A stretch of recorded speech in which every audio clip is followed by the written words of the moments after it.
बुढ़ापे की लाठी की कहानी। रामनाथ जी को शहर में आए अभी 2 साल हुए थे। उनका बेटा सचिन शहर में नौकरी करता था, इसलिए वह अपने पिता को भी शहर ले आया था। सचिन की पत्नी राधिका को रामनाथ जी का उनके साथ रहना पसंद नहीं था। वह चाहती थी कि हम अकेले में मजे से रहें। इसी बात को लेकर अक्सर घर में कहासुनी होती रहती थी। एक दिन राधिका घर का काम निपटा रही थी, तभी रामनाथ जी के हाथ से एक शीशे का गिलास गिरकर टूट गया।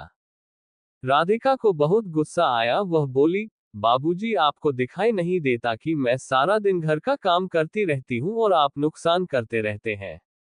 अब कौन ये समेटेगा?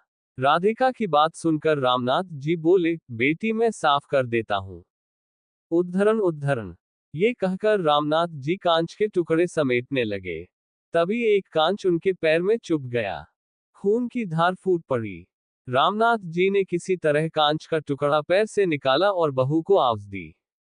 राधिका आए और खून देखकर चिल्लाने लगी, ये क्या किया? सारा फर्श गंदा कर दिया। दवा लगाइए इस पर, जाइए अपने कमरे में। मेरा काम और बढ़ा दिया।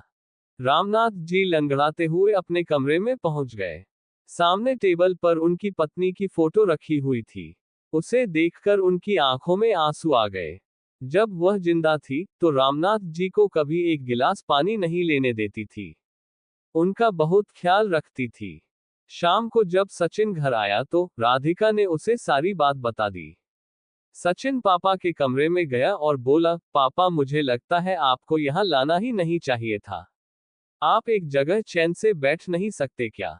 रामनाथ जी कुछ नहीं बोले, बस चुपचाप बैठे रहे। कुछ देर बड़बड़ाकर सचिन बाहर चला गया। रामनाथ जी कहीं अतीत में खो गए। जब सचिन पैदा हुआ था, उन्होंने पूरे गांव को दावत दी थी। उनकी पत्नी यशोदा ने बहुत लाड़ प्यार से सचिन को पाला। सचिन जब थोड़ा बड़ा हुआ तो रामनाथ जी उसे अपनी साइकिल पर बैठाकर स्कूल छोड़ने जाते थे। गांव से दूर बड़े से स्कूल में उसका दाखिला करवाया था। दोपहर को खेत में काम करते करते हमेशा घड़ी देखते रहते थे। जैसे ही सचिन की छुट्टी का समय होता उससे पहले ही स्कूल के गेट पर पहुंच जाते थे। सचिन को घर पर छोड़कर फिर साइकिल उठाकर भरी दोपहरी में खेत पर जाते और रात तक मेहनत करते थे।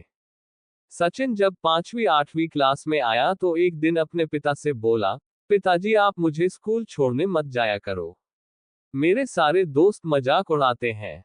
आप मुझे एक साइकिल दिलवा दो। यशोदा जी ने बोला, अच्छा, अपने बाप के साथ जाने में शर्माती है। कोई साइकिल नहीं मिलेगी। जाना है तो पैदल जा। रामनाथ जी ने सचिन की बात को समझकर उसे साइकिल दिलवा दी। धीरे धीरे वह पढ़ लिख गया और शहर जाकर नौकरी करने लगा। रामनाथ जी से अब काम नहीं होता था। सचिन हर महीने कुछ पैसे भेज देता था। एक दिन सचिन गांव आया और उसने बताया कि उसने एक लड़की पसंद कर ली है। वो दोनों शादी करना चाहते हैं, लेकिन वह आप लोगों को शादी में नहीं बुला सकता। शहर की शादी में आप लोग सही नहीं रहोगे। ये सुनकर रामनाथ जी और यशोदा का दिल टूट गया। यशोदा ने तो कुछ ही दिन बाद बिस्तर पकड़ लिया। 2 महीने बाद सचिन राधिका को लेकर गांव आया, लेकिन एक ही दिन रुककर वापस जाने लगा। रामनाथ जी ने उससे कहा, बेटा, कुछ दिन रुक जा, शायद तेरी माँ की अंतिम घड़ियां आने वाली हैं। कुछ दिन तुम लोग साथ रहोगे तो उसे अच्छा लगेगा। सचिन ने कहा, पिताजी, राधिका नहीं रुकेगी, उसे गांव पसंद नहीं आ रहा है। दोनों चले जाते हैं। कुछ दिन बाद यशोदा जी अपने बेटे को याद करते करते दम तोड़ देती है। उस समय सचिन और राधिका दोनों 13वीं तक रुके थे। फिर रिश्तेदारों के कहने पर सचिन अपने पिता को शहर ले आया, लेकिन अब दोनों उनसे परेशान हो चुके थे।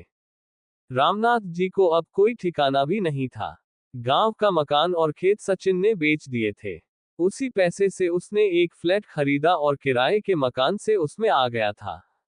एक दिन शाम के समय रामनाथ जी उदास एक पार्क में बेंच पर बैठे थे। उनके जीवन का अब कोई मकसद नहीं था। तभी उन्होंने देखा 3-4 उनकी उम्र के लोग वही पार्क में बैठे हंस रहे थे। सभी एक दूसरे से मजाक कर रहे थे। रामनाथ जी को ये देखकर अपने गांव की याद आ गई। गांव की चौपाल पर वे भी गांव वालों के साथ अपने सुख दुख बांटते थे। इसी बीच किसी की आवाज से उनका ध्यान भटका।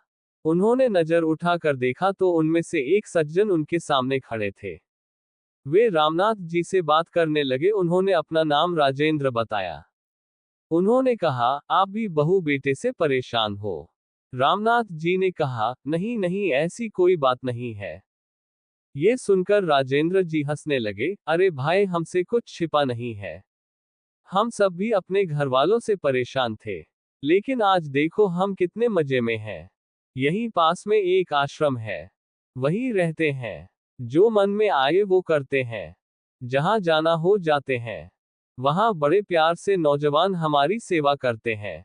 समय पर खाना मिलता है, साथ ही हंसी खुशी का माहौल रहता है।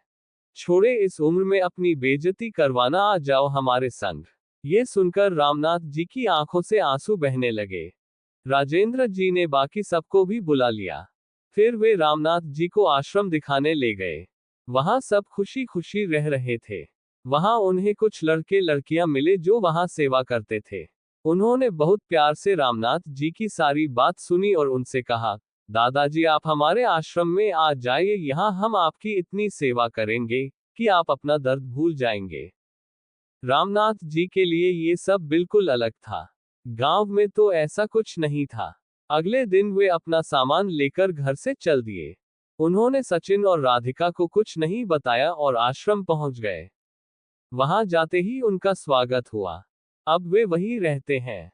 वहां उन्हें बहुत आदर सम्मान के साथ नाश्ता, खाना और पैसे भी मिलते थे। अब वे भी उस ग्रुप का हिस्सा थे जहां केवल खुशियां बांटी जाती थी।